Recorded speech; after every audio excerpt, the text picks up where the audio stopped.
اللہ نے عقل دے دی، پاگل نہیں بنایا، اور پھر ایمان عطا فرمایا۔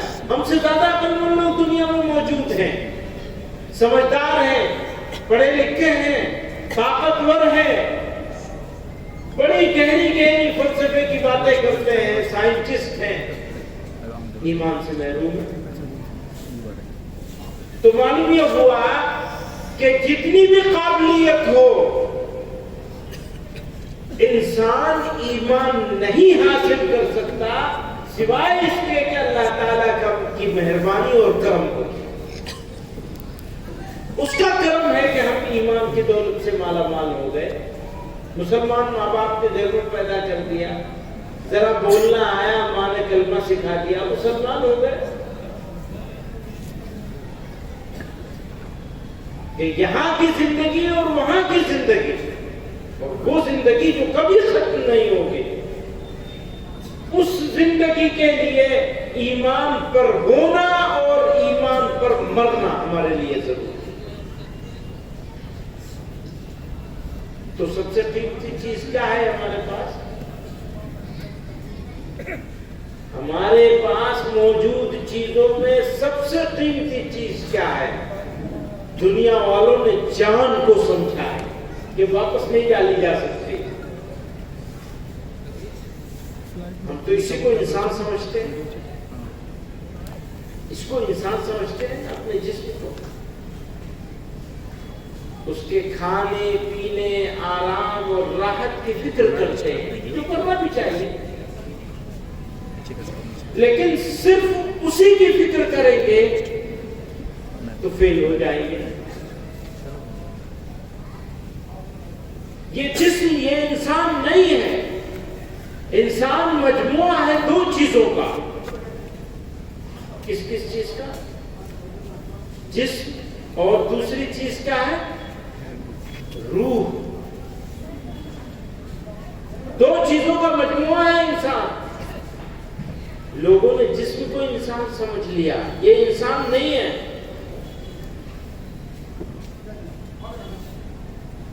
انسان تو وہ روح ہے جس کو اس عالم سے اس عالم میں بھیج دیا جائے گا، اس جہان سے اس جہان میں بھیج دیا جائے گا، اور پھر کسی اور تیسرے جہان میں، تیسری دنیا میں جانا نہیں ہوگا، بس یا یہاں ہو یا وہاں ہو۔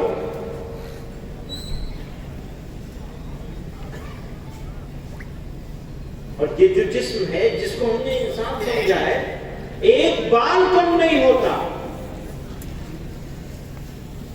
لیکن آدمی چلا گیا، اب یہ پھولے گا، پھٹے گا، بدبو آئے گی اس میں سے، آپ گھر میں رکھ نہیں سکتے، اور اس کو لے جائیں گے، لے جا کر منو مٹی کے نیچے دبا کے چلے آئیں گے۔ وہ جو روح تھی وہ نکال لی گئی، ایک بال کم نہیں ہوا، پر آدمی چلا گیا، کیونکہ وہی اصلی آدمی ہے۔ تو مر گیا، کیا چیز مر گئی؟ انتقال ہو گیا۔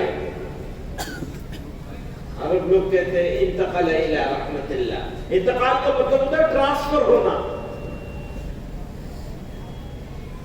وہ روح کا ٹرانسفر ہوتا ہے، یہاں سے وہاں بھیج دیا جاتا ہے۔ یہ جسم اللہ تعالیٰ نے ایک مدت متعین کر کے کچھ وقت کے لیے اس کو عطا کیا جس کو ہم لوگ انسان کہتے ہیں، وہ روح کو دیا۔ کسی کی 60 سال، کسی کی 80 سال، کسی کی 40 سال، کسی کی 100 سال، کسی کی 120 پر، تھوڑا بہت اور آگے پیچھے ہو جائے گا، جانا پڑے گا، جو آیا ہے اسے جانا پڑے گا، اور وہ یہ جسم لے کے نہیں جائے گا، وہ تو یہی رہے گا، پٹی میں مل جائے گا، بس روح کو منتقل کر دیا جائے گا۔ اب بیماریاں دو طرح کی ہوتی ہیں، آپ لوگوں کی توجہ چاہوں گا، میں مقرر آدمی نہیں ہوں، میں تقریر نہیں کر سکتا،